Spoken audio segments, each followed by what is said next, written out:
Hello everyone, and welcome to this introduction to a non-surgical back pain treatment called spinal decompression therapy.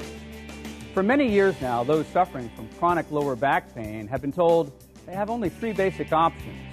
They can take prescription medications to try and mask the pain, epidural injections to temporarily ease the pain, or eventually resort to surgery. But now there's another option, a non-surgical option called spinal decompression therapy. It's a treatment that's gaining support in the medical community and helping thousands of back pain sufferers get back to an active and pain-free life. The pain that I was having was shooting numbness down my legs. My back was always like in a knot, and the small of my back always felt like it was bruised. I was not able to work at all for 2 months.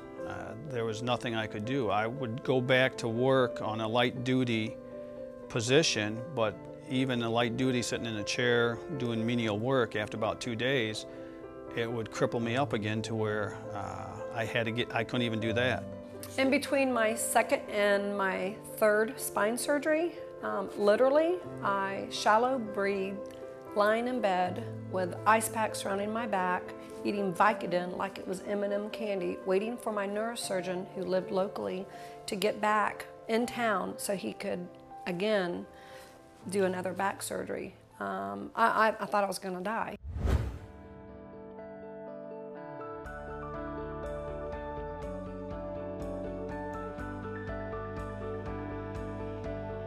It brought my life back to me.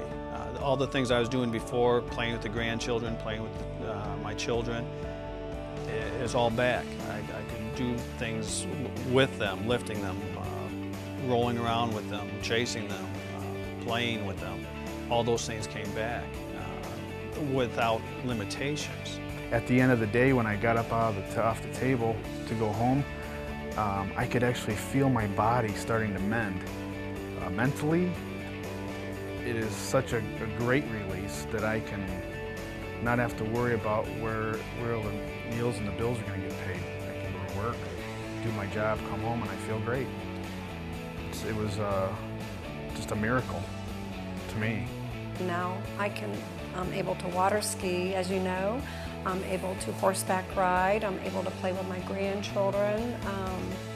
You know, nothing stops me from getting on a plane to go visit my other daughter that lives out of town, and it's wonderful. I could have never done that before. In very simple terms, during spinal decompression therapy, a patient reclines, and a gentle pull, calculated specifically for that individual patient, works in an effort to relieve pressure between discs and allow the back to begin a natural healing process. It wasn't painful at all. It was very comforting. I felt, you know, in the pulling just kind of helped ease some of the pain, ease some of the pressure that was going on. So I always looked forward to getting on the machine.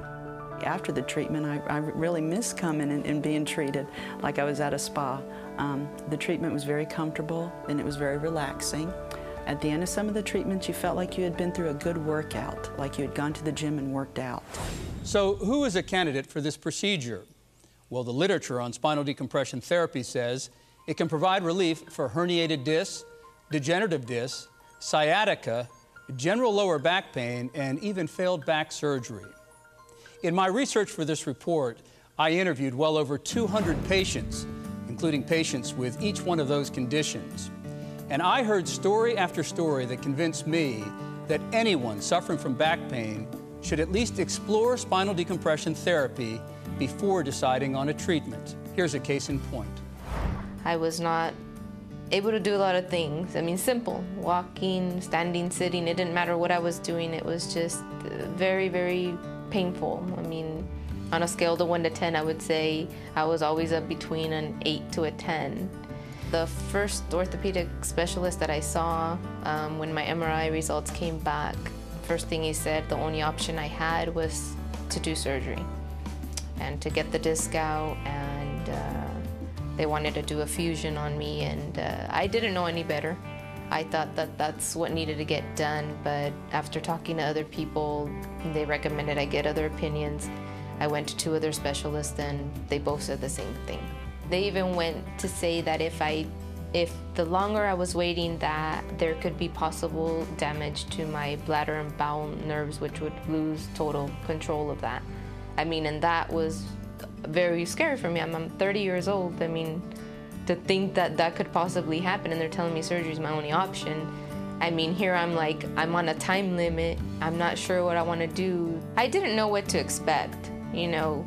I mean, I'm hearing, okay, this machine, I'm going to be put on there. You're just going to lay there. You're going to be comfortable. You're not going to feel nothing. And, you know, with 20 treatments, you're going to be great. I mean, I'm thinking, how is that possible when these 3 specialists said I need surgery? After my 12th treatment is when I finally started seeing the results of that leg pain actually going away. And after that 12th treatment, it just started even getting better and better. And it just went away after that. Maybe after the 15th treatment, the pain on my leg went away. And I was just amazed. I mean, I just couldn't believe that this had worked. I feel upset with the doctors because they really scared me. They really scared me and made it sound like I needed to have that, and if not, you know, possible other things, you know, the damage and stuff could happen to me. And of course, it makes me feel like I want to go back and say, like, see, you know, I went through this alternative treatment, you know, a new treatment that's out there, and I feel better now. And like I said, I'm just blessed and thankful that I found this place and that I did not go through surgery.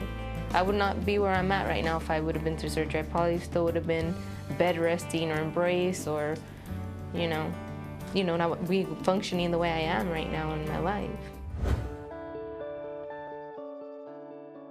We've been talking about the success stories of spinal decompression therapy.